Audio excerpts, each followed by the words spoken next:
It's the Almost Perfect Podcast. Welcome to the Almost Perfect Podcast, a celebration of fuck-ups, failures, and falling flat on your face. This is a podcast that believes you can learn from experience, but that experience doesn't have to be your own. Hi, I'm Bob Perfect, and I'm a functional fuck-up. Let's learn from somebody else's mistakes. And today we're going to be learning from Louis de Villiers. Louis de Villiers is an artiste, and graphic designer. Originally from Durban, and he is a friend of mine. We do go quite a way back, but about 3 years ago he moved to New York, and that's when we stopped being friends. No, I'm kidding. He did move about 3 years ago to try and make it as an artist and graphic designer in New York, and he's been back for a little while, so we decided to meet up and chat and have a conversation about his career and the difference between South Africa and America and all those things. Now, Louis used to paint as Skullboy. You might have known the name, especially if you're a Durbanite.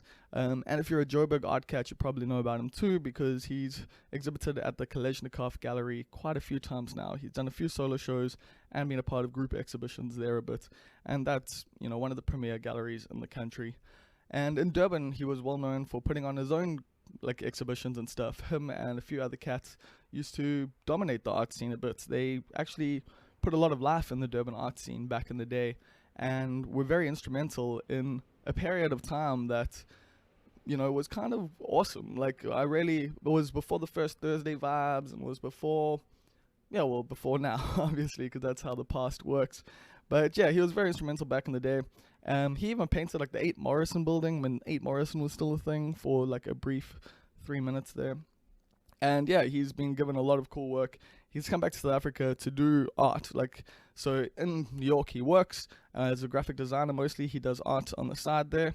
Well, not on the side, but, with his other time. And we actually get into the whole distinction in America about how people there, don't tell you what their job is. They tell you what their creative pursuit is as their thing is that defines them. Anyway, I think I'm getting a little rambly here.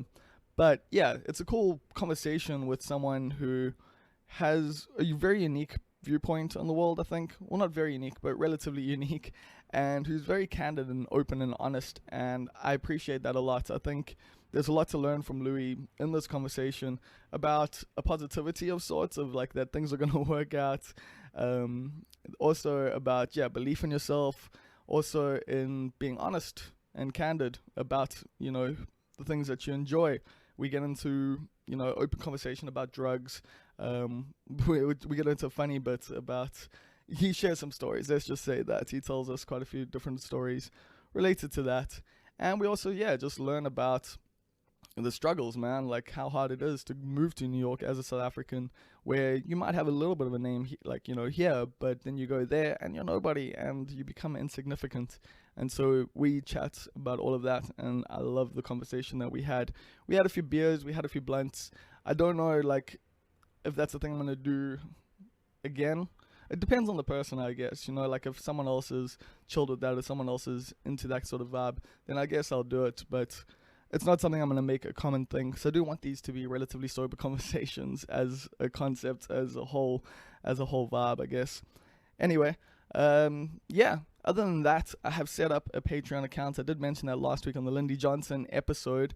If you haven't listened to that one yet, please go back and listen to it. She's phenomenal. She's definitely going to be a household name in a few years, so go listen to that. But yeah, I've set up a Patreon account, and this is just a way that if you do enjoy the podcast and you want to pay for it, you can. I've set up 2 tiers there. There's the $1 tier, there's the $5 tier, and there's a bunch of goals, because as you'll hear in this episode, the sound quality is not the best. We recorded it in my flat, just using the Zoom mics, onboard mics. So you hear some hooting and stuff from outside because I live on Umbila Road, which means it can get a little bit noisy here. So yeah, I'll set up the Patreon account so that maybe one day I can, change that. Maybe I can set up a studio space and stuff like that. And my first thing that I really want to do is be able to hire someone who's actually a professional at editing podcasts, edit the podcast.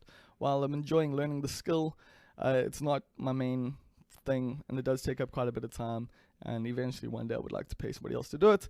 So if you want to help me do that, patreon.com/almostperfect. Other than that, you can help the podcast just by sharing it. That simple. Like it on Facebook and that, and subscribe on whatever platform you're listening on. Leave a comment if that's a thing. And yeah, that'll all go towards helping, get the podcast out there a bit more, make it a bit of a thing. And if you don't enjoy it, well, why the fuck are you listening?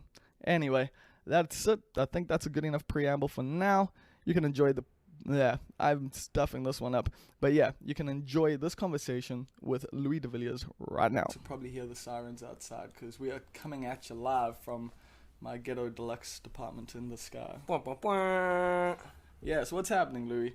You are an artist. I'm going to introduce you in this thing anyway, so people are going to kind of know who you are. But who do you say you are?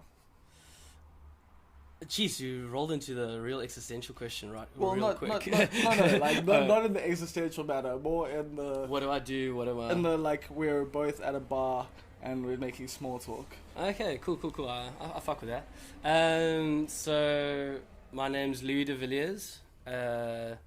I'm an artist and a graphic designer, and I've been painting under the moniker of Skullboy from about 2006 to 2017. But now dead. Yeah, now Skullboy is just put him off to the greener pastures. He's now Skullman. He's Skullman. Sent him off to the farm upstate. So I noticed you made a differentiation between artist and graphic designer. Was that on purpose? Is there no art to graphic design? Hey, the one pays, the other doesn't. That's weird though, because it looks like your art does fairly well. I mean, you were in Cape Town pretty recently doing you painted an entire fucking house. Yeah, that went really well. How did that happen? What was that project? What was the vibe there? So I've been living in the States now. Sorry, just a bit of context. I've been living in the States now in Brooklyn. Beginning of September would be 3 years. So you're originally a Durban boy. Yeah, from Durban, born and bred. Well, not born from Richards Bay. Shout out to my townies. But yeah, so I've been there for 3 years now, and I just wanted to come back home for a while and just kind of work on a bunch of projects and kind of working on some stuff and just get around the country and also connect with people again. It's although I'm overseas, this is still my scene, and this is where I want to sow, and this is where I want to keep pushing a career of sorts, Still in South Africa as well as overseas. Yes, yeah, totally. So so the plan was to come down here for 2 months. So I've been in the country now coming up 8 weeks.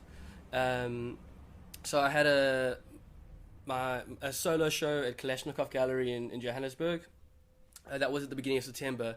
So that was one of the primary reasons coming up, and there's also the art fair. And you've also done you've done a lot of gigs there. You've done a lot of exhibitions. Yes, at Kalashnikov. Yeah, I've been with those guys for 5 or 6 years now. They've been pretty influential in your career, you think? Dude, so yeah, this is my second solo with them, and it's I often think I don't know where I'd be without their support, dude. Those guys are they know what they're doing, they've got a vision, they hustle, dude, they work hard, and also they understand that what's good for the gallery is good for the artist, and what's good for the artist is good for the gallery, dude. And so I haven't encountered a curator or a set of guys at galleries who really kind of get me as a person and give you freedom. And yeah, they support me, dude. Sometimes it's just in terms of framing. They're okay, cool, we need to get this done. So it's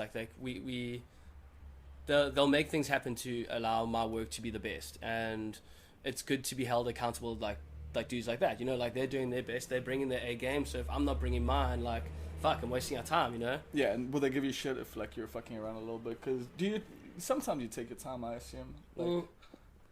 It's difficult working full time and making art, especially almost rounding back to the graphic design and the artist. Yeah. We're gonna go back and forth so much in this conversation. I know how conversations with you go. So rambling. It's a Jeep advert, bro. It's just about the journey, huh? Exactly, bro. So it's the how I can almost differentiate design and art. Well, being an artist and a designer for me is my art is a personal thing. Yes, I've got an idea. I think it's both practices is about communicating ideas or communicating concepts, whereas in my art practice, it's your concept. It's what I want to talk about. It's almost it's kind of narcissistic and like pretty self-indulgent. It's just like this thing of like, I'm gonna make this thing and now the world must love it, or like it's I don't know. It's a weird process. It's like a weird concept. But I get that though. Like the design is your for hire like version of art almost, and like. Well, yeah, design is almost like it's more like problem solving in some like a lot of senses, but then also it's like there's a desired outcome. You know, it's like if I've got to communicate a message in art. Please, can you turn your cell phones off during this performance? Yeah. Who is it? That's my girlfriend. Hey Paige. So we were on art and design. Art and design. So I think where art is more of a self-indulgent practice, you can get, although you can choose to communicate an idea, you can just choose to make something pretty. You know, it's like, but whether people get it or not, it's not your concern. You know, really. I mean, in a sense. Whereas design, there's like very specific outcomes that need to be met. You know, if you're not going to be able to communicate an idea, then it's like a failure. Well, in terms of the what function you've of been design. hired to do, yeah. So I think it's more. I think they're both very creative practices, but it's like kind of skating vert and skating street. Design skating vert, obviously. yeah. There we go. Okay, that's cool, dude. Yeah, street I can get a couple slappies on the curve, and it's like chill. But design is like, yo, dude, if you're it's not within these frames, it's like you got to do it on here. You can be as creative as you like, but it's got to be within this realm. Dude, I can't wait to take this analogy back to America. You gotta like lecture this shit somewhere or something.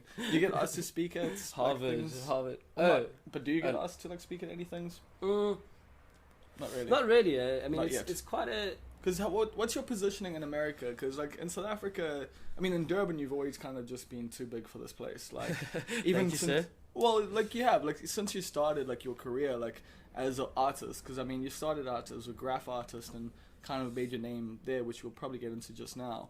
But then since you started making art, you were doing exhibitions, you were putting out work, you were like branding stuff, you were using both elements of design and art to get yourself out there, to get your name out there. Yeah. And you made a name for yourself very quickly, and you made dope shit. I mean, you eventually landed up painting the 8 Morrison thing. Like, you did, like, so many exhibitions. I remember, like, yeah, dude, like, even at, like, small little, like, spaces, the upstairs, everything like that. Yeah. So, in South Africa, you had a name for yourself early on, and then you went to America, where you were essentially nobody.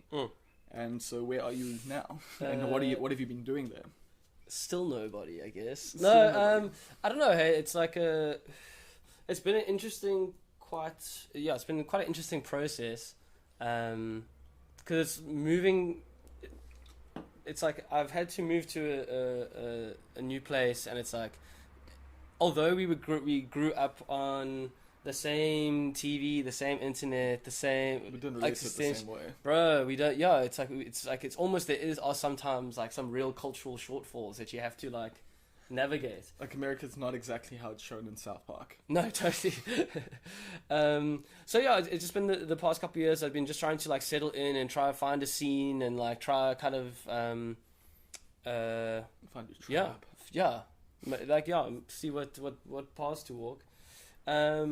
And so you quickly realize that, dude, there's such a giant community of people making stuff. If you want to have like a legit, like dope existential crisis, absolutely crushing, go to like the New York like book fair or like the zine fair they got, bro. There are like hundreds of people making dope shit, bro. Like I really feel that way stuff. just like scrolling through like Spotify's like podcast list. Yeah. It's like, yes. how am I going to make this like into anything like this? And it's like, I don't really want to. So I mean, but that's also the thing that I think is it's like it's crushing in one sense because you think like, okay, cool, and what's like if this is my like last work, like what's the point of my last work? It's but like, at the same time, it's that like acid trip insignificance shit, bro. Like, you know, the ego death of like, well, cool, there's no pressure anymore because fuck, yeah, exactly. like I'm never going to be like this super great like legendary artist. Exactly. I'm just going to be one of a million, so I might as well just create the stuff I want to create. Exactly, dude. That was mind melding, bro. I'm digging. No, but yeah, totally. I mean, there's like it's like freeing in a sense because it's like, hey man, there's no pressure to like get all the shit out now or like make a certain milestone by a certain point, because it's like, dude, it's you're gonna be doing this, it's like slow and steady, you know. Yeah. And obviously there are some existential crises along the way. Yeah, I mean, because like when you got there, it must have been quite a struggle. The financial side of it's very different, and you didn't really have a job when you went over, did you? No, dude. Like that is crazy. You go from Durban to Joburg to New York. That's kind of how it works. Or you didn't do Joburg. I didn't do Joburg. I just remember you were exhibiting in Joburg. That's why. Yes, yeah. Kalashnikov's based in Joburg, so I mostly was doing shows with them in Joburg. So you're making art here, exhibiting it there. Yeah. Because eventually that's how things got to the point like where you had to do that, because it wasn't really possible in Durban to exhibit on that scale, I guess. Yeah, or to those kind of people. Like Yeah. there isn't as much of an art buying community in Durban, not for your kind of art, you know, contemporary. Yeah. Like, I mean, you're a graffiti artist that now is like moving in fine artist circles. Yeah. Like, fuck, I'm just trying to think where I was gonna go. So yeah, then you did all of this, and then you saved all the money, I guess, that you made. Yeah. I mean, then you went to New York and lived off of fucking noodles for a while. Bro, so it was that thing. I had this really dope design job before I left, and I like saved up heavy, bro, and I had like more money than I had in my life. I was like, bro, this is amazing. Like, fuck, I'm gonna go over there. I got like six on me. I'll be okay, you know. Dude, that shit dissolved like a baraka in the rain. It was like, dude, it was like, yeah, it's like a lot of setup costs, and you suddenly realize like, oh shit, this is a lot more expensive than I thought. Yeah, and there's I think no way to plan for that. Dude, I think I arrived in September 2015. So it's getting pretty cold. It was getting cold in winter. That was a super depressing winter. But the rand by January had dropped to like 19 or 18 rand to the dollar. What? It was after, I think, Van Rooyen financial minister got fired. Okay. And the rand just like it just tanked, dude. Okay. It was so crazy. So yeah, I've definitely, like, it's been 3 years. It's been 3 hard years. Like my first apartment, I didn't actually have a window. It was like a small A3 size window that went into the living room. I could touch the ceiling, dude, and you could hear I lived and with you're a bit 3 of a short roommates. guy, so I would be, Yeah. my head would be touching it. Yeah, totally, dude. I'd have friends over and they'd be like hunched over. I'm like, I don't know what you guys are hunching about. And I was living with 3 people, and you could always hear when someone was having sex in the house. And I eventually got like kicked out of that house because the guy's girlfriend like hated my guts for some reason. Like everything was chill, and then the one day it just flipped, and For some reason. dude. Nothing you did. You don't No. remember. No, I swear. And I remember, like, she hadn't spoken to me for 3 weeks, and it's noticeable when you're in a small confine. Then someone's not talking to you. Yeah, it's weird. And so I was like, hey, Anya, I noticed things are a bit weird. Is there something I've done wrong? And she's like, no, everything's fine. And I was like, huh. So, yeah, it's just haven't spoken to me for like 3 weeks, and I was just thinking, if I don't know what's wrong, I can't really change it. So I'm gonna carry on as I keep doing, and if there is a problem, please feel free to call or text. And so then you got asked to leave. Yeah. I guess there was a problem. Mm. You just never So I found don't know. out. It's been like, I'm very grateful. It's like kind of things have worked out. I know I've had there's been some like a lot of tough times, but at the same token, I'm aware that like shit, it's actually turned out okay in a relatively short period of time. You know, Because now you've got a job. You've had a job. I had to quit to come here. Oh, you had to quit to come back. Yeah, Damn, yeah. dude. Like, but why would you just quit a job that you know, like, is stable? Like, do you think like it'll be easy for you to get one when you get back, or? I don't know. Maybe I'm like naive and thinking like, oh, there's always more jobs. You know, it's like it'll be okay. It's like, and also it's in advertising there. It's like there's like everyone's hustling, and also everyone's getting hired and fired like constantly. So Now that you're part of the system there, and you're kind of like know a couple people now. Like when I first got there, I was freelancing, and then I think I got my first job when I was like maybe 2 months in, and so then I like worked for a couple months, and when I was getting paid, I was like, bro, I've made it, dude. New York, fucking kiss my ass, bro. I conquered this bitch, dude. And then I didn't work for 3 months, and you know, like it's nothing like I was trying. I was putting my shit out there, like, but it was summer, and people just were. Oh yeah, it was summer, and people were just like chilled out in summer, and I was like, dude, I'm going home, bro. This is like back to. I was eating a lot of dollar pizza at the time. It was. So it was that dire. stereotype that you see in like the TV shows, like, Yeah. where, like what was it in Cody Ugly when she's like eating the dog pizza? Whenever I have dark times, I just think of Coyote Ugly, and I'm like, things turned out okay for those girls. Exactly. There you go. I mean, but that is the weird thing. Like, I kind of sold that dream that like things are always gonna eventually work out okay if you just keep at it.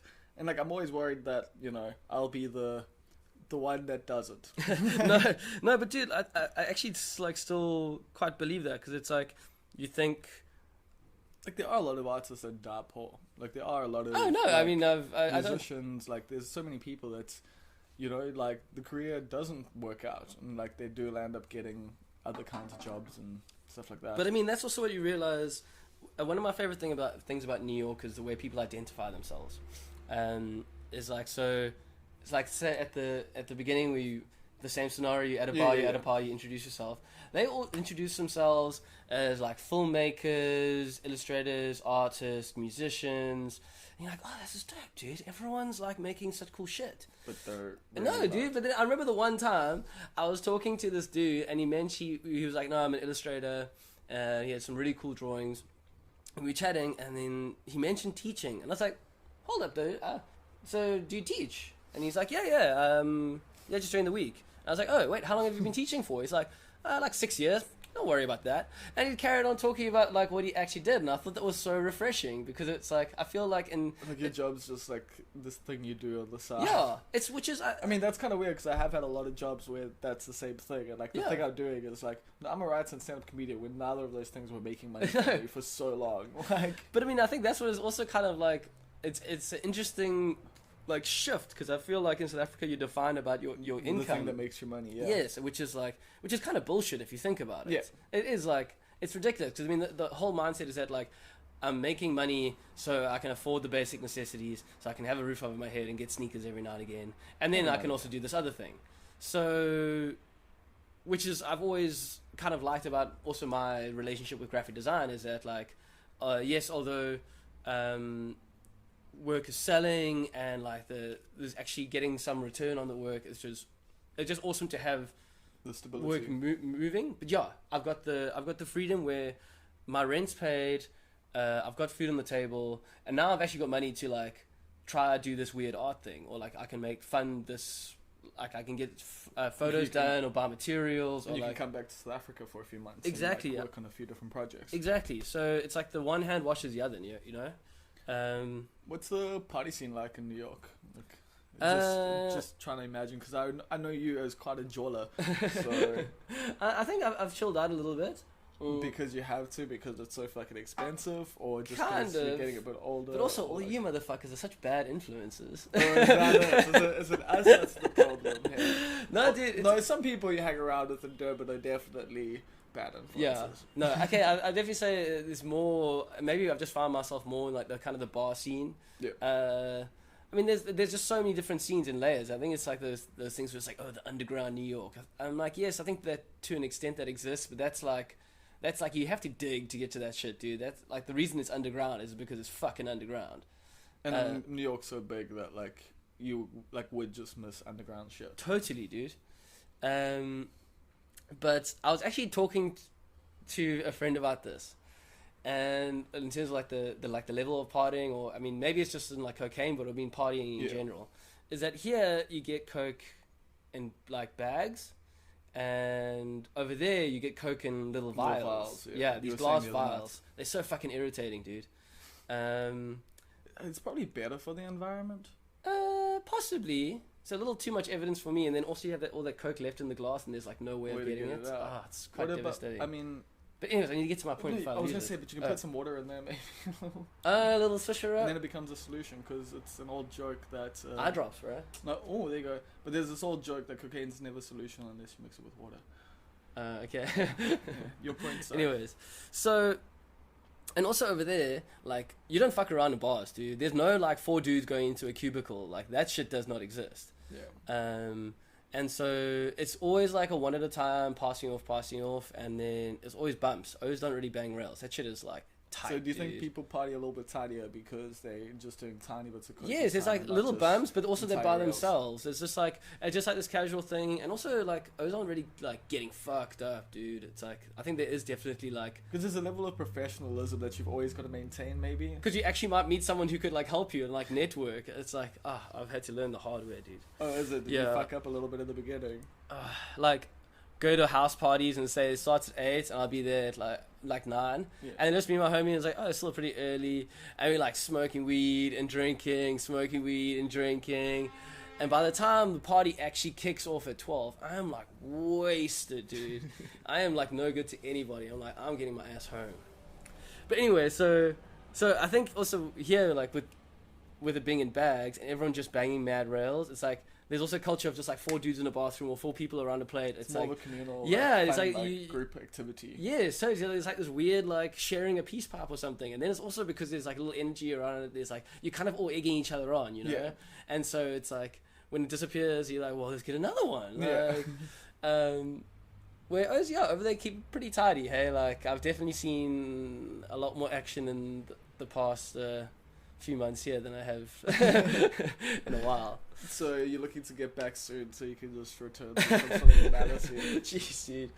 Yeah, I don't know. It just Has it been like, has returning home like returned you back to like the old ways of getting fucked up and like partying hard? Is it not quite. Not quite. Actually, I want to pause there. I want to get another drink. Speaking of, Yeah, that was perfect timing. Can I also get another one, please? Cool. You cheers every beer you open. And that's just good. Share the peace pipe. You're all about sharing the peace pipe. Have you done like any like ayahuasca or anything like that in America? Like, have there been any? Because you know there are like okay. So the reason why I'm asking Louis about jolling and drugs and stuff like that is because Louis is one of the few people who's been open about it his whole career, and I appreciate that about you. Like, even when you were quite like younger, you were like when you just stopped being a part of the church kind of vibes. Yeah. And like you did coke and stuff. You did art using like, you know, talking about it. And I was probably pretty obnoxious about it. I probably still am obnoxious about it. It's like, oh, big deal, dude. But it's like, I don't know. It's because most people try to hide their drug use. Like, and you've always just been like, nah, it's just a thing. It's part of the culture, dude. And I like to be the idea that like I think always in my work, to be honest. Yeah, to be honest, and then also I like to dissect what it is to be in like modern day society, like and what's acceptable and what's not acceptable is all very different in your different worldviews, well, in different parts of society. Exactly. I mean, because just talking about the 4 dudes in the cubicle, like. You know, that's so very... Like, it becomes a normal thing when you're a part of it. Exactly. Like, it's not even a weird thing. And, like, everyone just does it as well. Like, it's not just your crew, it's other crews as well. And, like, you're just having people waiting outside fucking cubicle stores. And it's this thing that, like, if, like, you look at it from the outside, it's like, what the fuck is going on? Exactly. And people are like, what the fuck are those doing? But you're all just caught up in the joel. You're like... Oh, whatever, fuck your judgment. I'm gonna go bag a rail down. Like, there's no real discreetness, but also that's the thing is that like this isn't.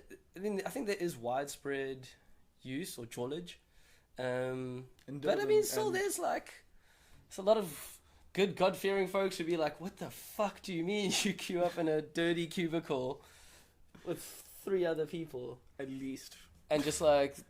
Yeah, I don't know. I think it's the after parties where things get really... Yeah. But I mean, okay, so that's what I've actually enjoyed about being back. It's also something like I think as you get older, you learn. So it's like been nice being back and realizing like, hey, dude, we don't have to go to like this crazy club and get fucked up. Let's just go to your house. Let's just go to your house and just do like some you can do wide range of wide range of substances, and then just get liquored up and get into the soup of things. Yeah, you're also a big fan of taking shrooms and going out into the wilderness. I know you and a few of your old crew used to do that quite a lot. Yeah. Is that still something that's important to you? Like I think it happens. I mean, it happens semi-regularly. I mean, I think it's... what do you get out of hallucinogens? Like... I think it's a good brain cleanser, to be honest. It's weird to like. I know exactly what you mean. Yeah, I feel like it feels like weird saying it, or like, but it does. I think like at least periodically, like alcohol and weed definitely make things a lot more foggy most of the time. Like whereas like stuff like shrooms and acid, I'm much more emotionally sensitive, and I've actually got a bit more like insight into my behavior, my thought patterns. I think it definitely, yeah, I don't know. I definitely get a lot of time to reflect on my practices, or like how I do things, or what I do things. Also, there's been some very terrible times. Yeah, dude. Like I've been lucky, man. I've never had completely horrible times on hallucinogens. Pretty much all of it has been a mostly good experience. So I'm lucky like that. Yeah. I mean, most of my drug experiences have been pretty great. Like, yeah. Like, you know, there've been some harsher times than others, but like nothing like where, you know, I've had to take friends to the hospital kind of stuff for like psychotic breaks and like, you know, schizophrenic delusions and stuff like that. You know, yeah. Like not from shrooms, from ecstasy, which is a whole other thing. Yeah, because you never know what's in it. So, dude, my 30th. So I'm 31 now. And for my 30th, I was in New York. I've been there like coming up like 2 years. I've just started this new job. Things looking like pretty bueno for old Louis. And my birthday's in June, so it was like summer. So and it was like on a Friday. So I took the day off. I was like the first time I've ever done like, you know what? It's my fucking birthday. I'm gonna take the day off, you know? So took the day off and like tried to have acid. Took my bike. I just wanted to go chill by the lake and the sun. Just wait, you took your bike though? Yes, yeah. It's I can't do like, bicycles. It's my vibe. No, I mean I've never tried, but like I've never imagined physical activities on acid being like a thing. But so I had this amazing morning in the park. This is a beautiful fucking day, chilling by the lake, like reading my book, just thinking about life and like taking stock of like time passed. So it's going great. Yeah, amazing. And also because everything's so great, it's like everything's like it's not too wavy or too bad, and it's like it's nice in the middle, you know. So I might have taken it like a little bit more, and then I get back to my apartment and I live with a whole bunch of people, and these two girls, well, one of my neighbors, she said what's up, so I was like chatting to them and like we're hanging out for a bit, and they're like, oh, we're gonna go to the Met Museum. And I was like, dude, that sounds amazing. Yeah. So they're like, kidding? That does sound dope. Yeah. So I was like, cool, let's do it, dude. So I'm pumped, but I'm a dick, and I haven't told them I've taken all this LSD. Yeah, you like first rule of hanging out with people when you're on drugs is let the people know. Yeah, I think I mentioned it to the one girl, but she was like super chill about it. I was like, oh, okay, that's fine. Well, no, I did mention I'd taken it earlier, but whether they registered like what that entailed, I don't think. So well, what it can entail. But we have to. So we're cruising. Everything's chill. Everything's groovy, and we have to go to.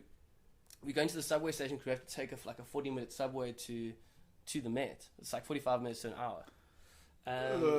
So I get and it's this underground subway thing. That sounds. It's dank. It's loud. There's lots of people. It's smelly and like. Dude, so we're getting into the subway station. I'm chill, but it starts getting like real heavy, dude. And so I'm chatting to them, and dude, I just start sweating. Like, you know that like pure fucking fear. I'm sweating, and then I'm like, I almost feel like gagging sometimes. And they're talking, and we're making small talk, and I'm literally like, play it cool, like and I'm the just greens almost, but with acid, dude. And I'm like, and then. So I was like halfway through a sentence, and I was just like, I said to them, I'm like, I'm so sorry, I'm going to be so rude, but I have to leave. So they're like, what? And I'm like, I'm really sorry, I'm full on having a panic attack right now, I have to leave. So then I like storm, like I'm trying to like wade through these heavy vibes to the exit, and then I can't find the exit, and then I'm like storming up and down the platform and finally find the exit. I even walked past them once, and I was just like, I'm just trying to leave.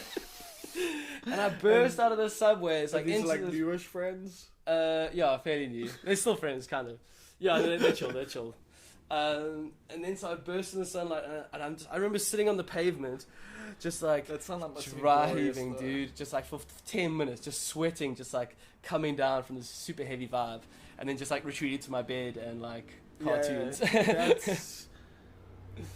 So the lesson that we can all take away from that is don't go on the fucking subway on acid. Yeah, I mean, think that, no, like, you just telling me that, like, going on the subway, like, just sounds like a fucking hell, like, and, like, as a daily experience, like, it's something you have to, like, probably acclimatize yourself to, and then, like, doing that on acid, like, that's not the space, like, at all, because there's so much going on, there's so much you have to be aware of, there's so much, like, just overwhelming stuff that's not in a good way. Yeah. Like, when you go to a music festival and you take acid, you're overwhelmed. Like, it's a similar experience. It's dark, it's smelly, it's, you know, fuckloads of people, it's loud, but it's all done in a way that's actually, like, you know, enjoyable. Yeah. At least you've got an escape route with all that like open space and grass, and like you're in a zone where you think people would expect it. Yeah, exactly. Yeah. But when you're the only person on acid, like, where there's like hundreds of people around you in a dark subway, It was terrible. cool. I think this is the moral of the story: is like any dragon you chase, sometimes you'll catch it. So, so whatever you do, like I'd say, have fun until it stops being fun. So yeah, be safe. Yeah, but sometimes even when, like, the problem with addiction though, like, is that, like, sometimes you keep doing it past the point that it's fun because you're addicted. Like, Yeah. So yeah, like, obviously good advice. If you're one of those guys, Stop it when it stops being fun. But do you ever worry about that? Like, that it might come a point where, you know, you can't stop, or like, have you ever worried about that? Like, cause I do with weed and shit. Like, I mean, I think I lean into the drink a little too much. yeah. Like I was talking to Luke Smith the other day. Oh god, but and he's he the was- most judgmental fucking puss. Fuck you, Luke. Shout I out love you. Luke. I love you, Luke. I love you. But you're a judgmental puss. And that's why I love Bro, you. we were talking about drinking during the week. He's like, "What do you mean you drink during the week?" I'm Yeah, like, but he tattoos people. "Yeah, you're not fair." But he like, Like, I appreciate that he doesn't drink during the week. Like, you don't want your, like, tattoo artist to be hungover the next day. Yeah. Like, but even somebody's like, even part like, don't name names. no, but even in New York, like somebody's like, I hang out with these Brazilian cats. Shout out Felipe Fernanda, and Felipe can like fucking hold his drink, dude, and he guns, but he's a fun dude. He's like fucking super dope, dude. And he was just like, and I was like, yeah, we were talking about it, and he's like, yeah, but he just doesn't drink during the week. I'm like, oh wait, it's like, did a lot of people not do that? Yeah, it's Yeah. a thing. It's Like, a thing, but yeah, I don't know. I think it's also difficult, like when things weren't going well at work, you kind of take it out on yourself. yeah. And it was just also like there was a local bar on my block, and like coming home from work, it was just so dope. It was like one of my favorite things that I got into. It was just like reading at bars. It's my fucking favorite thing, dude. That It's sounds just like most chilling. pretentious wanky I know, fucking, but it's so normal there, like, bro. like, it's okay. I guess if it's a normalized thing, because if you did that here, it's totally a come talk to me, girl. Like, kind of No, thing. totally, Like, bro. please come ask me what this book is about. Please think I'm cool and interesting. Okay, no, because like, I'm reading in public. No, Like, no, mind you, it's not like oh, there's a jaw going on. This is like the afternoon, evening crowd, like just kind of getting off work, or like So just yeah, having you're a having a couple. drink. No, okay, I get that. Yeah, you check those like reading the paper. A lot of those watch Jeopardy and shit. It's just like, Dope. yeah, it's like literally, it's like literally just like a hangout. It's kind of funny. Like you get there, like you see a couple regulars, like, hey, what's up, and you're just like, it's just super chill, and it's like it sounds. Is I it know anything like How I Met Your Mother? Oh fuck that. But yeah, I know. I totally know what you mean. In this context, I'd be like, not in a million years, my man. I would never ever even open a Like, magazine in a bar. Imagine going to Amsterdam, like here in No, Durban, like, and opening up a book, like, oh yeah. I was reading at PNG in Cape Town. Is that was probably looked so wanky? Hey, it was on the corner as well. That's 100% wanky, especially because of, like, with all your tattoos, you look like a Cape Townian. So it's like, you know, you're just. Do you want to hear something even worse? What? It was Malcolm X's autobiography. Dude. But a word up to Malcolm X autobiography. I'm gonna give that a shout out. Okay. I'm only getting to the part where he's converting to Islam, but I read Long Walk to Freedom last year, and that was so fucking good, dude. Read It one was- book a year. It's my goal, bro. It's my goal. That's the cutest thing about the subways, dude. I've literally got 2 hours a day that I've got to kill. That's like kind of been my thing. My goal at the moment is to fly as much as possible because that's the only time I really read. It's an expensive way to go about things. It is, but I'm also, not trying to pay for my own flights either. So like, fair enough. It's Bob's sponsored reading club. But so the Nelson Mandela autobiography was great because he came from like rural Transkei, and I mean, this dude was said like in varsity he was embarrassed to eat in the co-ed dining hall because he didn't know how to use a knife and fork properly, dude. So he was embarrassed to like be fumbling. He was a proper like Nelson. Yeah, dude. He came from like the ruralest of rural. Like he was like a traditional cat, dude, and he went and did everything. It's amazing. And he was like, I mean, fair enough. He was kind of like a goody two shoes. I mean, he kind of got around, but he was a bit of a goody two shoes. Dude, Malcolm X, bro, that dude was a bad boy. Fucking a badass, bro. He also came from like middle America, and it's like interesting and also quite tragic to see also like the similarities between like the racism and how people were treated. Yeah. In both countries.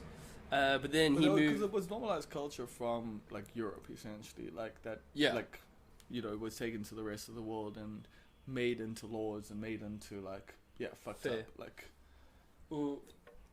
So, but then when he gets to like Boston and in Harlem, he becomes like this wild hustler dude, just like drug user, weed seller, is running prostitutes. It's like so fascinating. Like, I mean, yeah, again, fair enough. I have to get still ways to go in it, but it's just so interesting. Like the two very paths. different lives, but like there's some sort of similarities and some like common themes, which are, and also like two great men who it's always interesting. Yeah. Yeah. To like know how they got where they got and Yeah. what were the circumstances behind like everything. Yeah. And what they like how it shaped their ideology. Yeah. I mean, that's weirdly enough like partially why I do this podcast is to like try and get that, and try and get the things that shape people. And I guess we can delve into your early days then. So you started out as a graph cat? Yeah, I think I started doing like graffiti around like grade 9 or so. Like, I don't know, just kids goofing around. It was always like, it was cool to have like a graph name Yeah. and stuff. So everyone had to get like graph names and things. Where did you go to school? Northwood Boys High School. Yeah, they work. I know quite a few cats, like white middle class dudes who did graph there. Yeah. Yeah, no, I remember that. There was a scene there. Yeah, I was a pretty good kid in school, but that was like my one transgression there. When you was were in school. I got bust for doing graffiti there. I was doing a lot of shit, but then also I did like a whole toilet door. Like it was crazy, dude. My parents. Why did you do graffiti though? Because to get away with it, like. No, I liked drawing and then graffiti. I remember being in like. I mean, I've been drawing since I was like 10 or something. Dude. Okay, so that's the one aspect of your life that's just been constant. I'd say so, yeah. I just always liked doodling away at stuff. And I mean, I was like quite an introvert then, and also like being good at drawing was like being like good at like rugby or like skateboarding or something, Really? Oh, I don't know. It's like at least you had But a it thing. gave you a thing, yeah. Yeah, like all the weird kids were like, "Hey, that guy's cool," but all the jock guys were like, "Okay, that guy's weird." Like, just like didn't fuck with me, necessarily fuck with me, But yeah, they're like Which is knew fine. who you were. Like, Yeah. But then as I got older, then graffiti turned into street art, and then Okay, well, hold up. What's the difference between graffiti and street art? I mean, I'd say graffiti is more like kind of traditional characters and like letter forms and typography, whereas I'd say more street art is kind of like different mediums in terms of like wheat paste installations. Not just paint-based, but also paint-based. Yeah, and I guess it's also maybe like stylistic differences. I think where street art's maybe a bit more varied, and it's like. But the weird thing there is even your street art has graffiti elements. Like none of your like all your work like that I see has that foundation of like you don't try and clean it up like the way like street art is clean. But I mean, like you have like that very gritty style. You let like there be like drips. You have the extra bit of spray here and there. Like everything is like done in a way that makes it seem like it's almost amateurish, you know, like in like you know that early like it's made to look like it's done by someone who's still Yes, it's not perfect. Yeah. No, but I think that's like we were talking about earlier about our journeys, our paths, and I think that's what's interesting about like just things in general. It's just like if you just keep doing stuff, like I was just doing stuff, and then all of a sudden all these stuff like stacked up into something. This is a weird like thing that I'm coming to with this podcast. Like like even with Fuego and everyone else, it's like you just start on these paths and like, you just get to where you are. Yeah, I was actually talking because I was staying with my uncle in Cape Town, and his kid's in like college now, and so he's like, yeah, cool, like he's just like wants him to be stoked and be happy and have something to be passionate about and yada yada, and he was just like, yeah, I don't know, like if there's like a specific thing he should be doing or whatever. And I was just like, said to him, I was like, dude, as long as he keeps doing stuff, it'll be fine. Like there's so many things like you end up like accumulating all these bizarre set of skills and these weird interests that if you just pursue them, when you look back, you've actually accumulated this weird collection of like abilities and skills. Yeah, which is like it's almost like life's an RPG, you know. Totally, that's that reference I missed. A role-playing game. Oh, okay, there we go. Cheers. Like, because you're getting characters, like your character's leveling up, like you like getting new attributes. Like every time you do a thing, you're like, cool. Like I've now made enough potions that I'm a potions master. Yeah. Yay! Thanks for translating. Yeah, you're not much of a gamer. Yeah, and also, so there's also this this British artist called Grayson Perry. Okay. I'm not familiar. He's actually pretty dope, dude. He's kind of one of those classic British characters who got like really successful in one thing and then kind of leveraged that into like a British like pop culture like personality type guy, you know? Okay. So he did so he's the first person to. The Brits are good at just being witty. Like, yeah, they got a good sense of humor. They can just be on a TV show no matter what they've done, like in their lives. Yeah, like you just put them on a TV show and you're gonna get laughs. Yes, totally. They've actually got like a nice sense of humor where like Americans just want to like cause cuck. That's the only like. It's like, what do you mean she said that? Anyway, sorry, where were you? Oh, so he was the first potter to win the Turner Prize, which is like this really giant, like that's the next big shit. Wait, so in England. So a potter won the Turner Prize. Yes. I see what you did there. Yeah. Nice. But he's like this cross dresser. I mean, I don't like the term cross dresser, but to illustrate the point. So here, I mean, it's weird because I've got like Eddie Izzard's book like right here on the table, and yeah, he sometimes it use the word like it's a weird thing like knowing what language to use. I understand the terminology because it explains kind of in a sense is like, oh, they're dressing in a gender that's not expected of them. Yeah. But again, that it's expected is yes, that's the whole. That's why it's problematic. But at the same time, for some people, it is the fact that it's not expected and they're doing it because it's like not expected is the point. So like that it is dressing across your gender is on purpose, that's whereas like, other people that's the whole thrill. Yeah, like I don't know, like I guess different people do it for different reasons. Yeah, exactly. Yeah. So basically, he came up to accept this award in like this beautiful bright pink, like frilly knee-high dress thing, and like white poofy shoulders. And he's got this great bob, and he's actually done like he's done a super interesting series on like masculinity in the 21st century, and he's a fucking awesome, he's just a really awesome intellectual, and he's like really down to earth and accessible, and he's very honest about his history and his flaws or whatever. But he had a great quote. He said, like, your mistakes are your style. And his whole thing was that like you can try or achieve the same outcome, but no one else can make the mistakes that you make. And that's actually kind of freeing in a way. No one else has those idiosyncrasies that you have, those hang-ups, those like things that like. Because that's the thing, a lot of the time, like, the mistakes that you make are mistakes you make all the time. Yeah. Like, it's weird. We were talking about podcasts earlier, and I didn't tell you to listen to Revisionist History, which is with Malcolm Gladwell, and he's got this one about the way Elvis always fucks up the bridge in Are You Lonesome Tonight? Yeah. Like every time he's ever done it in like a recorded setting, basically, like that they've got it live. Yeah. Like he's fucked it up. Really? And like they delve into all of that, and it's like that. Yeah, what you just said now just made me think of that. Like your mistakes. Like Yeah. It's like it's Oh, your style. And because it is like, you know, like it's weird because I've even got like Elvis DVDs here, like because my mom was big into him, and growing up I didn't know he was, you know, who he was.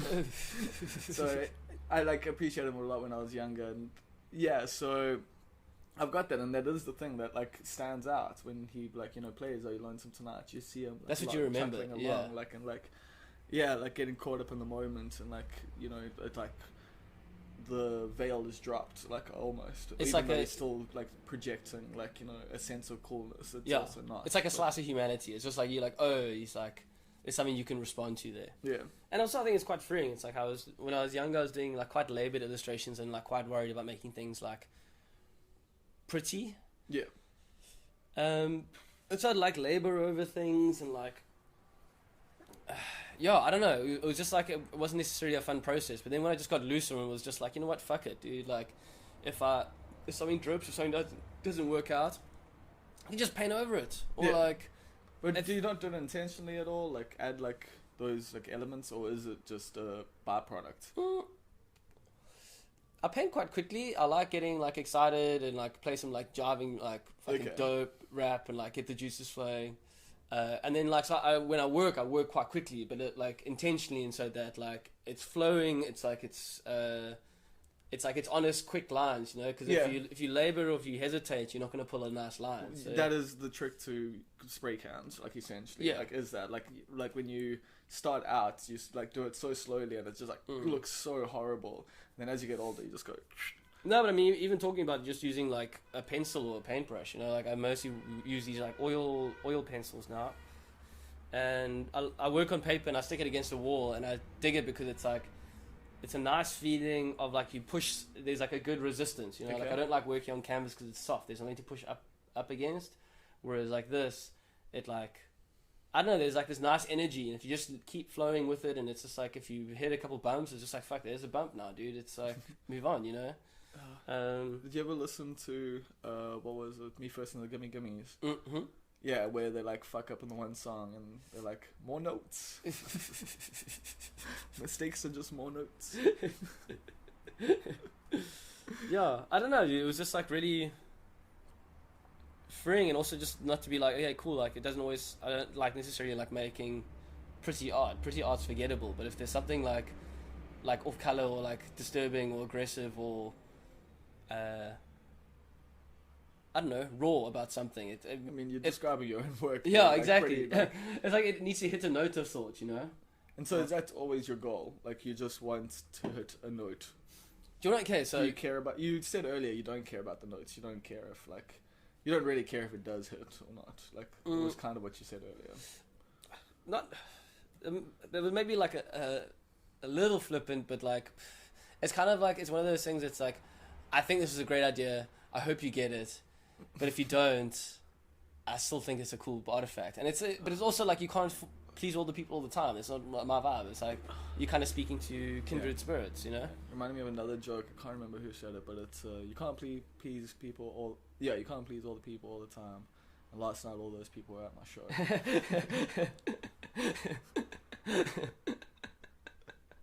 That's fucking awesome. Yeah, fuck. Who was that shit? I'll find out and I'll credit it. Okay. But yeah, I don't know. that's the thing, because I mean, but you have developed an audience that likes your art.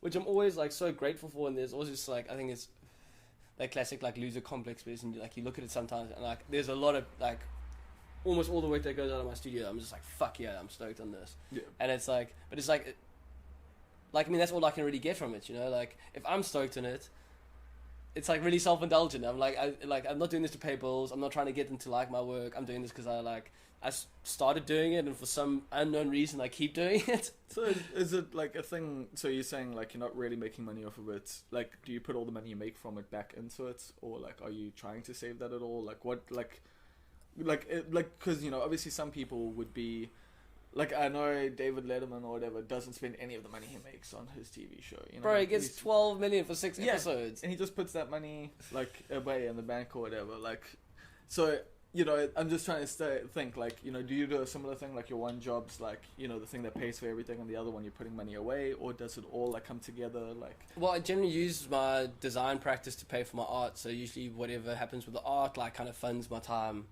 here in South Africa, really. Okay. So, yeah, it's kind of like... make some sales, you then put it into a couple more projects here, and it's like, yeah, it's just money back into the business and like keeping it going, you know. And do you get to exhibit much over there yet? I remember you had one exhibition that I knew about. You had one show there. It's obviously pretty hard getting into galleries and stuff there. Yeah, it's quite a whole. It's a process. So, and also I think like the tough thing about the past couple of years was that having to work meant that I didn't have that much time to make art, and so when I was making art, it was all coming back to South Africa, which meant I didn't really have much stock on hand to submit to things or send in for proposals or that sort of stuff. So that's kind of the game plan for the next couple of months, is just like get there and just keep making work, just keep writing it out, and then hopefully get it out to some people and see what we can do. But have you already got some of those contacts in place now? Because you've also you're represented by people over there, aren't you? I was, yeah. You were. Okay. Yeah. What happened there? Do you want to talk about? You don't have to. Gallery just kind of like closed down. Yeah. It's a thing. One of those things that just happens. But other than that, you've got some contacts. Do people know your work there? Like, have you got a bit of a name for yourself as an artist, not just as a graphic designer? I mean, getting around. It's like, it is. Yeah, it's funny because it's like, I don't know if it's like sometimes New Yorkers or if it's Yanks in general, but it's like sometimes it's like kind of difficult to actually like crack in with O's, you know? It's like Cape Town. It's like, yeah, burn. As soon as I was saying it, I was like, dude, that's what everyone's gonna say.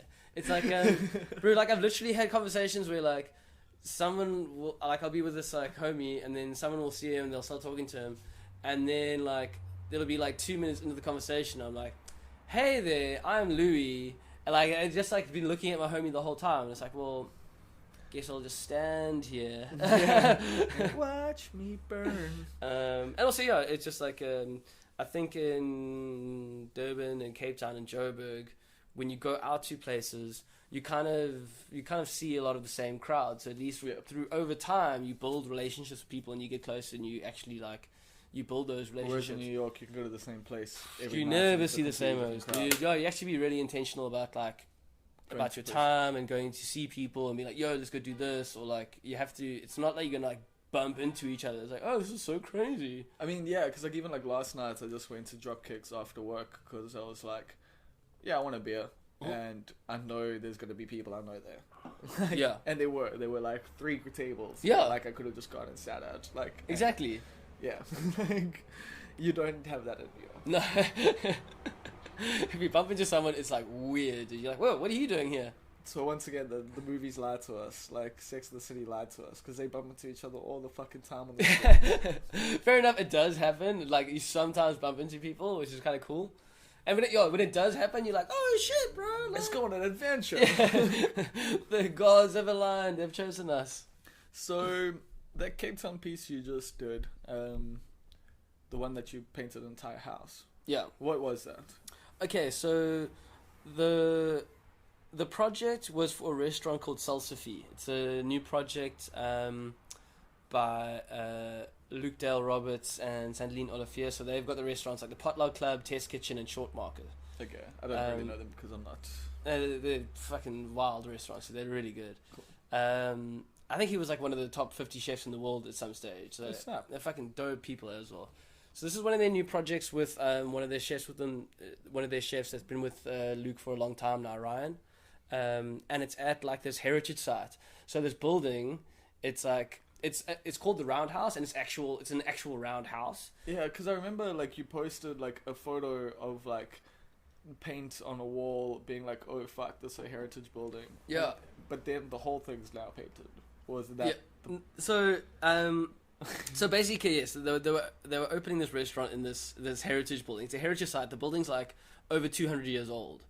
So they just asked me to paint. When they asked me, they were like, "Hey, do you want to just paint it?" It's like a couple murals, and I was like, "Oh, okay, let's go down there and check it out." And get there, and it's like rooms, dude. And it's like shit. It was like the work ballooned, but it was so much fun, dude. It was exciting to have like a project where they were like super supportive of the vision. It was like really good. Because looking back at and it forth. now, like I thought it was an art project. I didn't know it was for like a restaurant. Yeah, no, dude. It's like a high-end dining, like High-end dining. bro, dude. It's And legit. it's literally just like a graffiti covered like fucking like house that looks like, I mean, I'm gonna say like we've seen like these things done, like the house up by not Beechwood, the Beach Bums there. Oh You yeah, know, the yeah, haunted yeah. house? Oh no, that was a different restaurant. So there were two restaurants. No, no. I just mean like, you know, like when like graffiti, like there's an old house, like, and then graffiti artists like get stuck in. You know, like one week someone goes in and does a tag, next week someone does one, then like Yeah. the next, like by the end of the month, the entire house is covered in paints, kind of thing.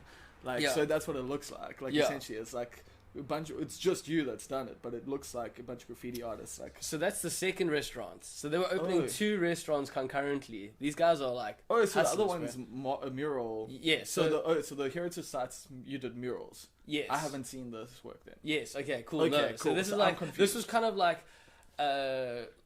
just really beautiful settings. Like this was like an interior design like project. So completely different to your regular style. No, it played into my style, but I was now able to, instead of just painting a mural, I could paint spaces, you know?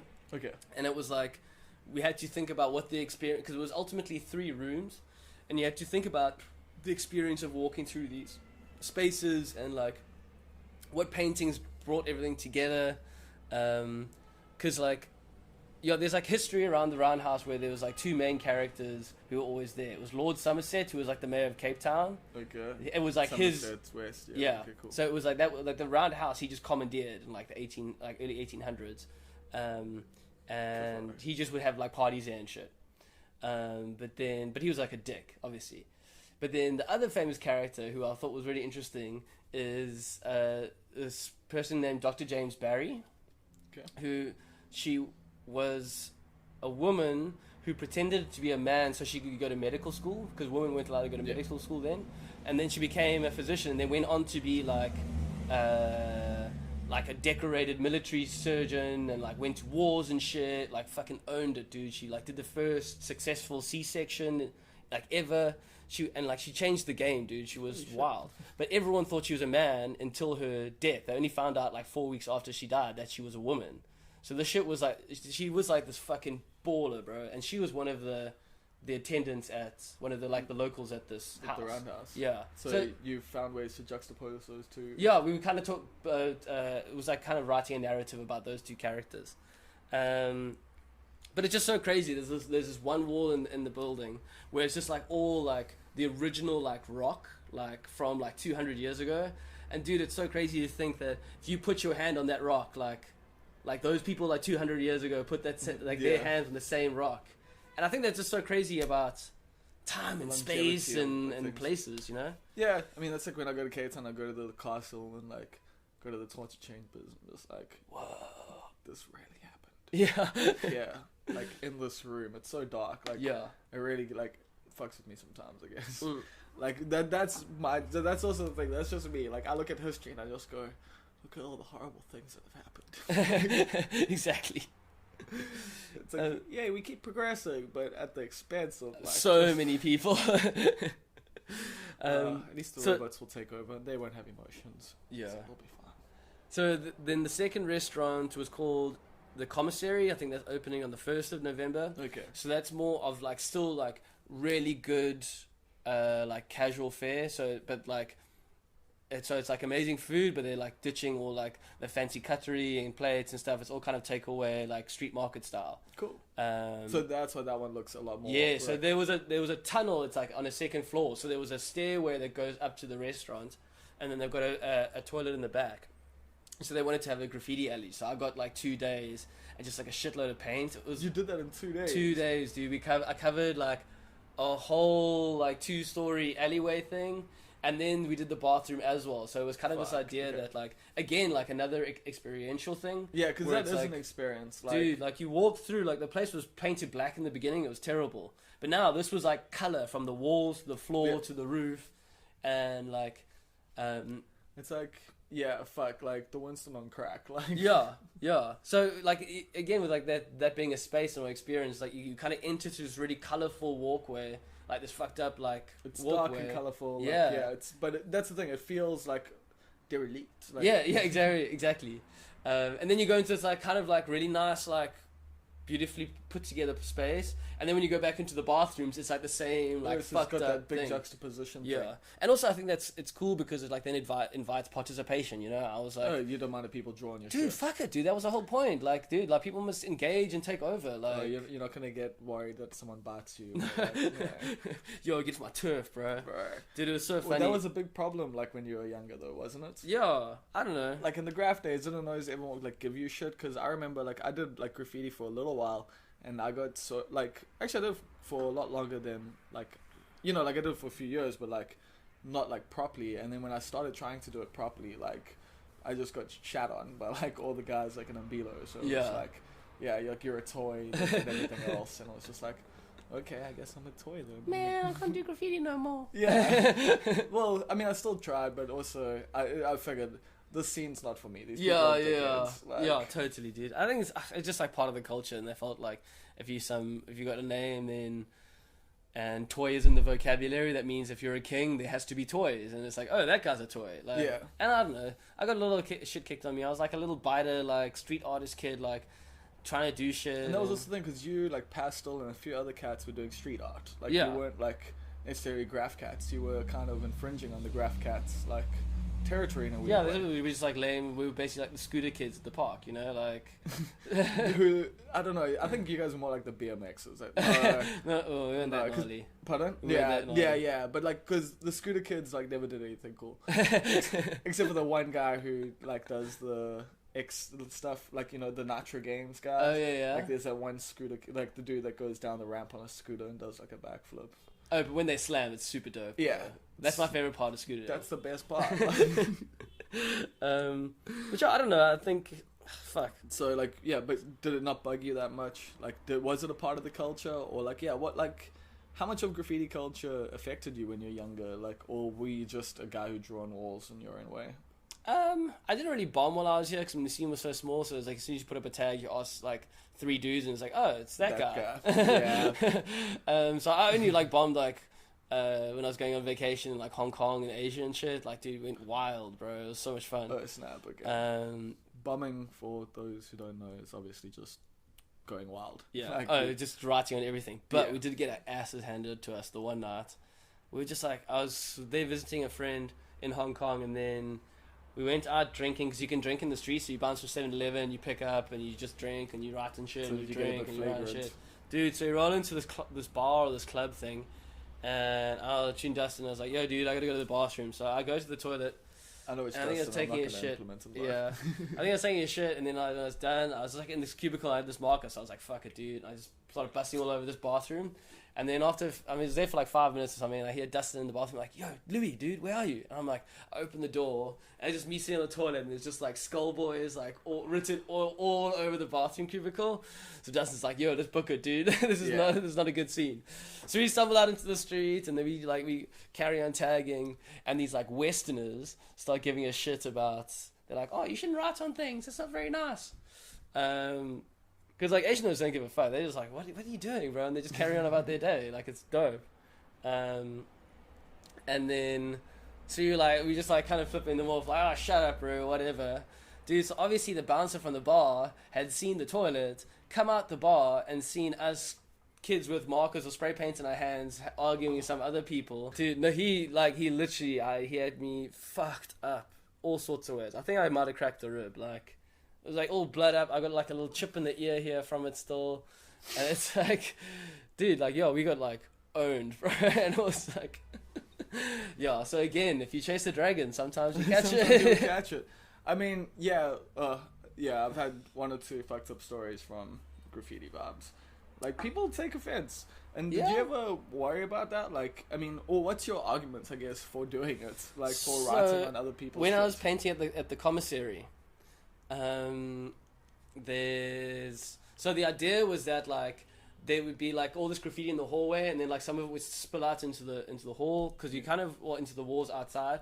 Because we want people to engage with it, dude. Like, you want to bomb there, go fucking bomb there, dude. If you want it'd be cool if other guys go. Yeah, dude, because it's like it's nice that people have like a space where they can engage, and it's just like fucking dude. There's like, what the fuck? What's the worst thing could go wrong, dude? Like, people just draw, and after a while, it just becomes white noise. It's just the act of doing something, which is quite cool. And so I'm coming down the hallway, and this lady from across the art gallery, G2 Art Gallery across the road. You could probably beep that out. I don't know. I won't. I won't bleep out anything that incriminates you. Only stuff that incriminates me. Fair. So she comes storming up the stairs, and she's like, it was so funny. I remember seeing she turned the corner and saw this graffiti. She's like, and I was like, hey, I thought she was coming for a meeting, and she's like, oh, what is all this? I didn't know it came all the way in here as well. And I was like, oh no, it's just like a graffiti hallway, just like, so it's nice in color, blah blah blah, and like people can come draw and do their thing. And then I start walking outside, carrying on about my day, and then she starts following me out. So I'm like, and then she starts complaining about the graffiti on the outside wall. So I'm like, she's not here for a meeting, she's here to lodge a complaint. As in, like, she's like, no, the graffiti on the outside wall, it's bad for the community. It's just to encourage other people to come and, like, vandalize in the areas and bring bad elements into the area. And I'm kind of like, it's weird that you're working at an art gallery and, like, this is like art. Like expression. And then also I was like, yeah, I mean, I think it's like, it's a space for the people, and I think the way we did this is just that we want people to engage with the space. They want people to take ownership so if they want to draw on the wall, they must draw on the wall. Yeah. Well, she didn't like that. That's kind of been my philosophy with all of it, is like the property is theft idea. Like, you know, like, why do you get to have that thing? Why can't I engage with it? Why can't I draw on a wall? Like, what's... Yeah, if you want to to go the lame Banksy route, if you're going to put a billboard outside my living room window, like, fuck, if I'm going to draw like this cool little character outside and that wall over there, like, why not? Yeah, but I also, mean, I used to hit up billboards a lot when I was younger. That was my favorite thing. Yeah. They're so big. That's so wild, dude. Like, yeah, and I mean, you do it late at night, like, it's totally fine. Like, and also the climbing shit's fun, though. Yeah, that's exactly it. You climb up on the billboard, yeah. You've got, like, so much time and space. It's dope. It's just no escape route. But anyway. But then I was a total dick, and I did the classic Louis thing. Did you tag? No, I didn't say. I was very polite to her, and I just explained it. And I'm like, sorry you feel that way. I literally said to her, it's like, hey, we've just found that it's easier to apologize than ask permission. So, if the government has a problem, then yeah, we'll just clean it up. It's just paint. Yeah. And she's like, oh, okay, not very happy, but like, I wasn't aggressive. I was like very civil about it and logical. People don't like that. No, and then so she went back into the gallery, and I just spray painted a big "Sorry, Mom" on the outside wall. You've taken a photo of that "Sorry, Mom" vibe, yeah. haven't you? Cool. And it's actually kind of cool because it's above the car height, so even if there's cars parked there, she looks across the road and she's just like, "Fuck, I accept your apology, Louis. I was wrong." Old Louis de Villiers. Yeah, I'm gonna have another beer break. Sure, grab one. I'm still busy with this one. I think we're almost done with this anyway. Let me take a look here. Cool. So, I mean, where do you see things now? I mean, like, you're almost living this dual life as, like, successful-ish artist here in South Africa, and then, you know, graphic designer, trying to make it in New York, which is kind of what you were in Durban in the beginning, but, like, you had so many more avenues here, like... Yeah, I think because I was more in a scene here, that there was more opportunity to work or collaborate with people on, like, random projects. Yeah, you know? like with Greg Darrell and stuff. I remember you guys did that cool exhibition, right? Yeah. Was it two of you at that 45 gallery? 415, 415, yeah. Yeah, and I think there was also, because... Then it was less of a scene. Them, yeah. I mean, there was less of a scene here, so I mean, that meant that anything you do is noticed. Well... Not just like that, but it's also like that means anything's possible. Like you can take something with your hands and mold it into the way you want it to be. So that's when we were putting on shows. We were like, cool, we want to do this show thing. So we found a place and we started putting on shows. And Greg and I wanted to do an exhibition, so we found a place and we put on an exhibition. You know? Yeah, because so you and Fuego Heat used to do scud pubs together, actually. So you've been a party promoter, yeah. Yeah, so that's why I've always kind of.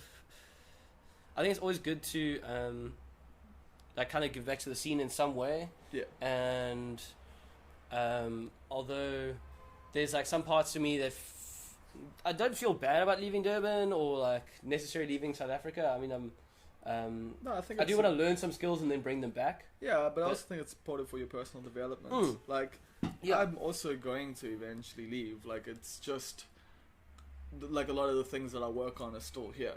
Yeah. Like, but I mean, I am working on expanding more and more and more. Like, not being just in Durban, but coming back here and leaving, coming back and leaving. Yeah, So, but I think there's also like it's kind of nice to think that we've been in a blessed position where we actually can say like, yeah, we actually did some cool shit here, you know, like we actually contributed to a scene. We like, I think it's not necessarily makes one person better than the other, but it's nice to know that you just like you're like, hey, had a small impact. I put in my 5 cents, you know, whether it was successful, whether it was praised, or whether it was whatever the outcomes were. It was like, hey, dude, like I didn't just like consume. I'm like at least we Willing participant. yeah, but it was a conversation. Yeah, Yeah, it's actually man. like a back and forth. Like you see some cool shit and then you kind of be like, okay, cool, let's keep the ball going and make some more cool shit. Yeah, and I'm hoping just that the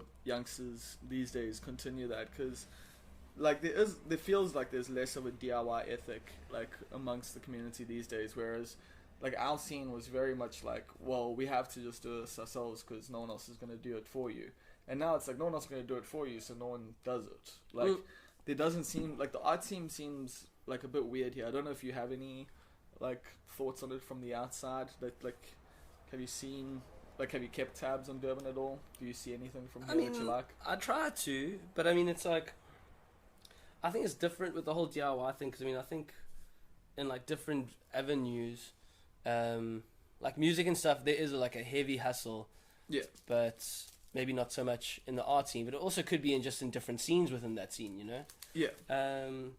But I don't know, I just think there's a lot of opportunity here. I don't think, there's like a lot of opportunity to like just experiment, you know, like just to, if you want to make stuff, you have to start somewhere, you know, and I've certainly learned that like taking my work like to Cape Town or Joburg or New York, it wasn't ever like people would be like, oh, you did 8 things in Durban.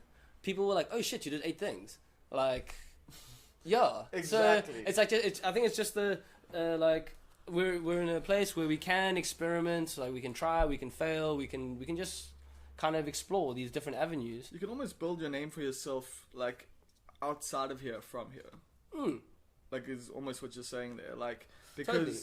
I mean, because that's the thing, to the outsider, and your exhibitions here in Durban were definitely successful by Durban standards, and probably successful by other standards as well. Yeah. And like, but that's the thing, so people from outside, early on, were seeing you doing successful things. Yeah. Things that were like, you know, well attended, had good, you know, reviews, had hype like online and stuff like that. But it was just by putting together those exhibitions. You see, like, but the cool thing was you also, you know, you were doing it on your own terms and stuff. Like now, all the art things happen on first Thursdays. So how does anyone stick out amongst that? I mean, I guess also first Thursdays is maybe like not problematic, but like a complicated thing because Can we discuss this? Like, yeah. I mean, can we? Are we allowed legally? Like, yeah. No, I just mean like The scene this police. it's a topic I'm interested in. No, That's what I mean. I think it's like,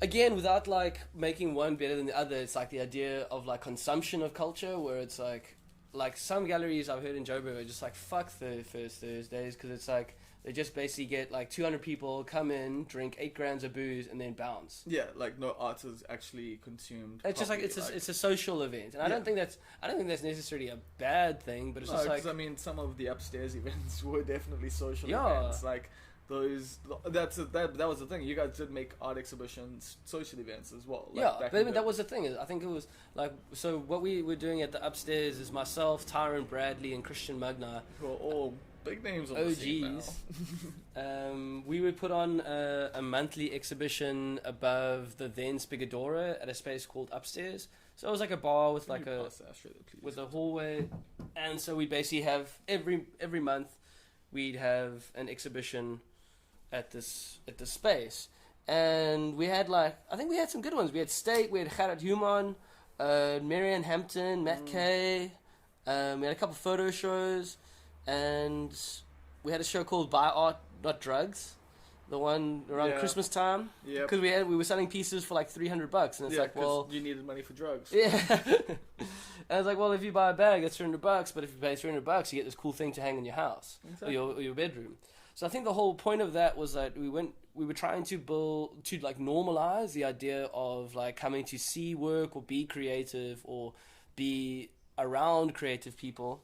Not quite around creative people, but around some sort of production of content, you know? Yeah. And also I kind of felt for a lot of my friends, it was like, they were so talented, but if they didn't have a deadline, they weren't going to do anything. Yeah. So it was kind of nice to like put a deadline and somebody be like, yo, do you have a show? Yeah, that sounds cool. It's like, okay, cool. It's happening 2 months from now on this date. Like, your name's on the flyer already, bro. Like, you better hustle. Yeah. And it was like, we never... So you think that might be what people are missing these days, is that deadline? Like, but also, like, people are putting, like I say, people are putting up art, but they're putting it up at First Thursdays. And so, for me, the problem with First Thursdays is that, like, it does just get lost in the wash. Like, you know, like, you go to Station Drive and you see, like, a bunch of different things and, like, varying degrees of quality. Like, it's not, like, necessarily like, the process for... you know, getting put up in different spaces isn't necessarily that hard, and like, which is fine. It's also good, but yeah, like, I don't know, like, it does just become like this weird thing of like, are these all like first year student things, like, you know, being sold for like $200 here, like, versus, you know, an actual exhibition, if that makes sense. So like, there's other like the low end or KZNSA or the Durban Museum. Exactly. Yeah. We don't have that in between phase of, but also we don't just have people like doing stuff outside of First Thursdays where they just put on like a cool exhibition the way you guys did at 415 or like the upstairs and stuff like that. It's now stuff goes up on First Thursdays and stays at venues like for a month. Yeah, you know, like, and then the next First Thursdays, new work goes up. I don't know, like, there's a weird. It does change the way it's consumed. It does change the importance of the work almost. Like, like. If that makes sense, it becomes less important. Like, I think it's like the context, like the context, like adds or takes value away from something, you know. Yeah. I mean, I certainly agree to an extent, but again, it's like, just get it out there. Yeah, we're saying like maybe even putting deadlines on people. It's like whether people engage with the work or not. It's still maybe like, again, a self-indulgent act. The work's created. Like the work's been made. Like, dude, my first show was in the hallway at Taka Zulu. Yeah, fucking 2006 or 2007. A hallway at Taka Zulu, bro. Who organised that? That was when Seth. Was it Coco? No. I was, because I was doing some freelance work for them. Oh, okay. They'd flow me burritos every now and again, and they're like, "Hey, your like drawings are cool." Wait, was this old Taka Zulu? This is old. This was when Seth and Jared. Okay, cool. Was it Jared? Yeah. I don't know. Like, I didn't know the guys at all. No, this was like 2000. Yeah, this was like 2006, 2007. Spot. Yeah, I mean, I think it was turning into a jaw spot at night, but it was still like primarily like, yo, this was like really good Mexican food. Yeah. So yeah, I'm not gonna shit on outlets for creativity. Yeah, because I mean, that's the thing, is that gave me a little taste. I'm like, hey, cool, dude. Like, so this is what I could do in like a pretty like low key spot. What if I start looking at getting like better spots and then making better stuff, you know? So you see it as a cool cedar kind of option? Yeah, maybe it's more upliftment for the artist, because it also, like, I think it's a good, maybe even if people don't engage fully with the work, they definitely get a couple half hours on the night, and it's like, it's good for your ego. It's also nice to actually like then be able to identify people in the scene, and so you get to meet people. That's what's being and cool like, for me. Like what I do, like I do pay attention though. Yeah. Like, so that's also the difference. Is like I'll notice the name. Yeah. Like, you know, like cheers. When I see something that I like I'll go, cool.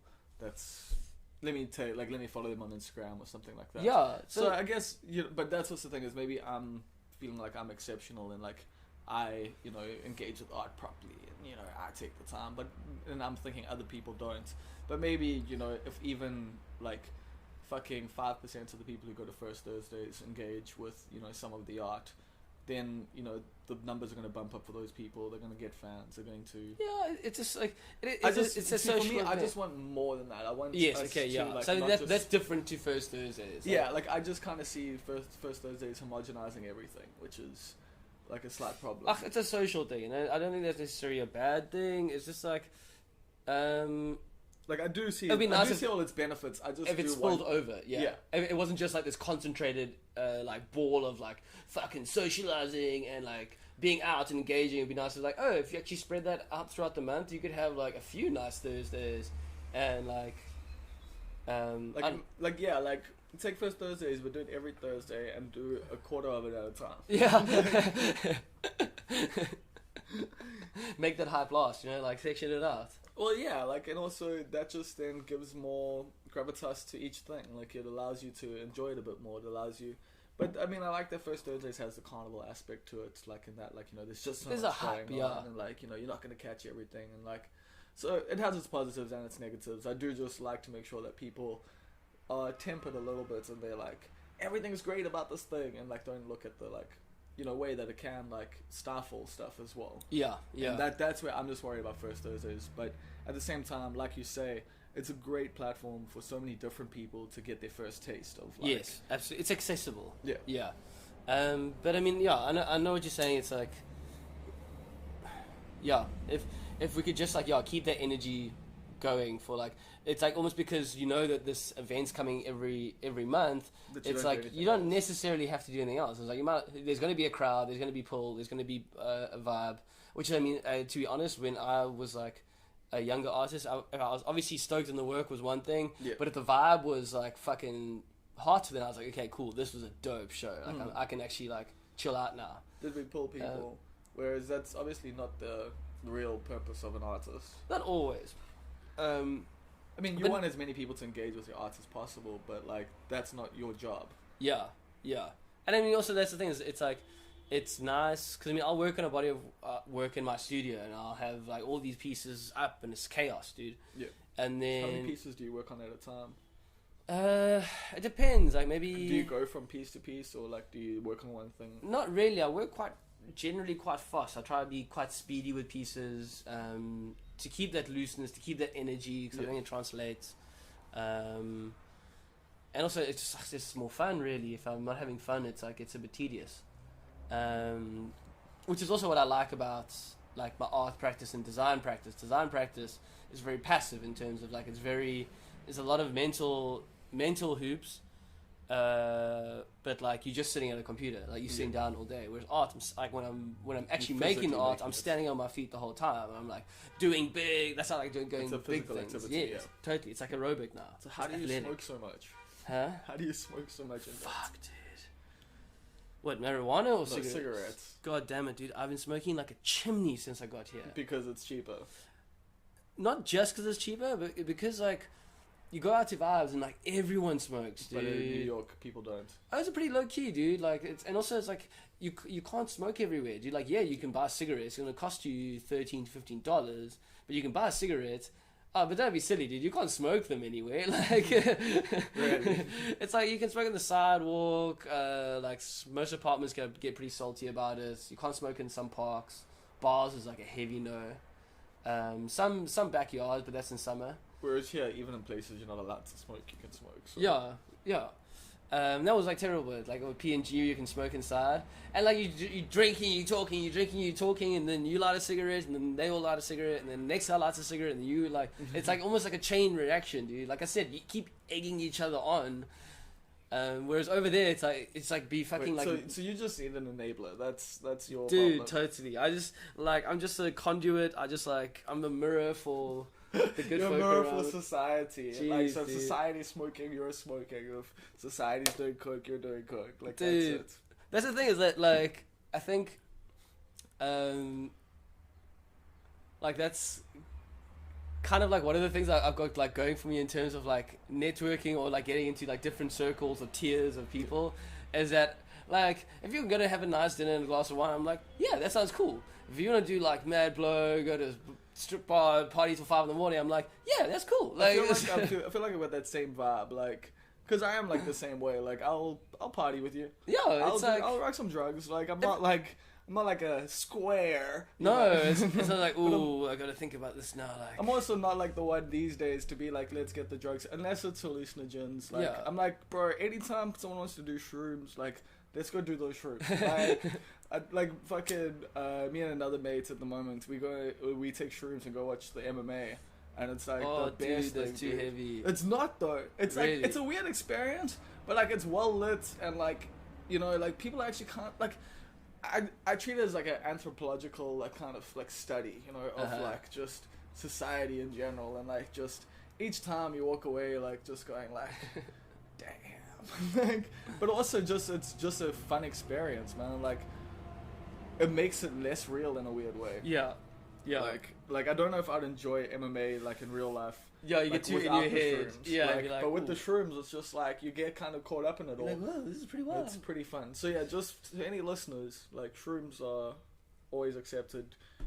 Good. Other things, I'm not Louis. I'm not. Good old fungus pasta. I'll admit that I do other drugs, but I won't specify. Well, like it's the Eminem like list. Like, do you remember? It's like I do coke. I don't do speed. I do like. The Eminem list is a good list to live by. Yeah. Oh fuck. Yeah, but I don't know. It's I forgot what the question was. Same. So I feel like we should maybe... We've rambled for so long. And like I feel like we got a good chat there. I feel like that was a cool conversation about a lot of different shit. Yeah, thank you. A good expression of who you are. I mean, maybe one day we'll do this again because I'd love to get into like other stuff, like, you know, your early days, because you did go from the church to this. So you're a good example of why you should send your kids to church, I guess. They don't come out so bad, but when they get a income and a cell phone, it gets kind of out of hand. It's just one of those two things. If you just didn't have, you'd be fine. But anyway, thank you so much for your time, bro. Like, this has honestly been such a fun experience because, yeah, we've just been drinking beers and smoking weed, and like I haven't done that yet for one of these podcasts, and I didn't know if I was going to do that like ever. But I'm cool with it. But yes, man. It was like, hey, do you want to drink some beer? Yeah. Do you want to smoke some weed? Okay. Yeah, that's exactly it. Like, we're both kind of like that. Like, oh, so I guess we're not going to end it just yet because that's where we were. You were saying, like I was saying, like, kind of like you just need an enabler, like kind of vibe, and like if other people, like the mirror to society thing. No, I think it's always fun to have a bit of a razzle, like, but I'm pretty happy. I like know when to turn it off, and I know when it's Louis time.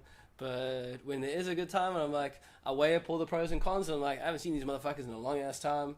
I'm not going to see them in a long ass time. So I can deal with the hangover tomorrow. Yeah, I'll be okay. Cool. So. Well, yeah, I think we might be dealing with a hangover after this one because we're going to be jolling tonight. Anyway, thank you so much for your time, and good luck with the rest of your South African trip and with New York. Cool. Thanks for having me, Bob.